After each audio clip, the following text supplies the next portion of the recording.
సహోదరుడు కుటుంబంగా వచ్చేవాడు. ఈయన భార్య భర్తతో సరిగా మాట్లాడదు. ఇది ఒక రోగం కొందరికి. భర్త రాగానే కసుపుసలాడడం నేర్చుకుంది. భార్య భర్తలకు పడట్ల. ఈయనకి మనశ్శాంతి లేదు. తర్వాత ఎక్కడికి వెళ్ళిందో తెలుసా? ఆఫీస్లో ఎవరితోనో పరిచయం అయింది. ఆవిడ ఒక కాఫీ తీసుకొని ఈయన దగ్గరకు వచ్చి ఈయనకు ఒక కాఫీ ఇస్తుందట. కళ్ళల్లో కళ్ళు పెట్టి చూస్తుంది, గుడ్ల గోబులా చూస్తుంది. ఇలాగ నా భార్య చేయట్లేదే అంటే ఆదాము యొక్క పక్కటెముకను తీసి అవ్వను చేసి వారిద్దరిని భార్య భర్తలకు ఇచ్చాడు కదా. ఆ విషయాన్ని ఇతనేమనుకునంటే, నేను చేసుకున్న భార్య అసలు సిసలైన ఎముక కాదు, తప్పుడు ఎముక నాకు దొరికింది, అందుకే నన్ను పీడిస్తుంది, ఏడిపిస్తుంది, బాధ పెడుతుంది. ఆఫీసులో ఎముక నేను అడగకుండానే కాఫీ తెచ్చిస్తుంది, మాట కలుపుతుంది కాబట్టి ఏమే నా అసలైన ఎముక అనుకున్నాడు. కళ్ళల్లో కళ్ళు పెట్టి చూడటమే కాదు, కాఫీ ఇచ్చి చూసింది. తర్వాత పేపర్లు పెట్టింది. ఏం పేపర్లు? ఆమె లోన్ తీసుకుంది ఇంటి కోసం. లోన్ పేపర్లు ఈయన ముందు పెట్టి లోన్ తీసుకోవడానికి సంతకం పెట్టమని కళ్ళలో కళ్ళు పెట్టి చూసిందట. దీనికి ఏం చేశాడు? సంతకం పెట్టాడు. కారు కొనడానికి వెళ్తున్నప్పుడు కారులోని పేపర్స్ ముందు పెట్టింది, కాఫీ ఇచ్చింది, కళ్ళలో కళ్ళు పెట్టి చూసింది. పెట్టు అంది. ఇలా చూస్తూ పెట్టేశాడు. ఇంటికి వెళ్ళడం మానివేశాడు, పిల్లల్ని పట్టించుకోవడం మానివేశాడు. అపవిత్ర జీవితానికి తను అప్పగించుకున్నాడు. ఒక రోజున ఇతను డ్యూటీ నుండి ఇంటికి వస్తున్న సమయంలో వేరొకరు బండి మీద ఈయన ఎముక వెళ్ళిపోతుంది. పరిగెచ్చాడట. లాస్ట్కి వెళ్ళి చూసరికే హే అని పిలిస్తే ఆవిడ పోరా అందట. అమ్మో, ఇంత మాట అంటావా? అన్నిటి మీద సంతకాలు పెట్టించుకున్నావు, నేనెవరో నీకు తెలీదా?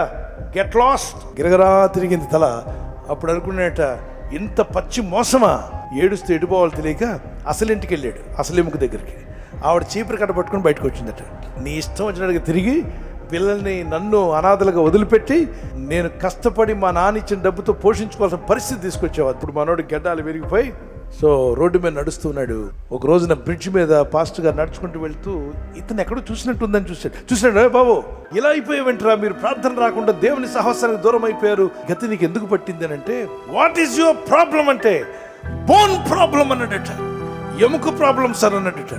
ఇంట్లో ఎముక ప్రాబ్లం కాదు సార్, ఆఫీస్ ఎముక ప్రాబ్లం అన్నాడు. చీకటి మార్గాన్ని ఎంచుకున్నాను, నా కష్టార్జితం లోకం పాలైపోయింది, దుఃఖంతో మిగిలి ఉన్నాను సార్. దైవ సేవకుడు చెప్పాడు, ఇప్పటికైనా ఆలస్యం చేస్తే ఇంకా నష్టపోతావు. దేవుని దగ్గర పశ్చాత్తాపడు, ఉపవాసం ఉండి ప్రార్థన చేయమంటే, దేవా నన్ను క్షమించమని గుండె బాదుకొని ఏడ్చాడు, ప్రార్థన చేశాడు. ఇంకెప్పుడు ఈ చీకటి మార్గంలోకి వెళ్ళను ఆయన. ఇతనిలో మార్పు వచ్చింది. తర్వాత ఈయన మారాడని తెలిసి ఆయన భార్య కూడా క్షమించడం ప్రారంభించింది.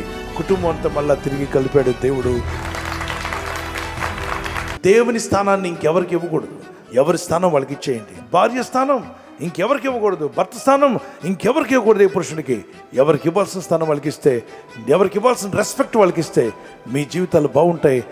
పడిపోయిన వాడిని తిరిగి లేవనెత్తేవాడు దేవుడు, మన బ్రతుకుల్లో కట్టేవాడు.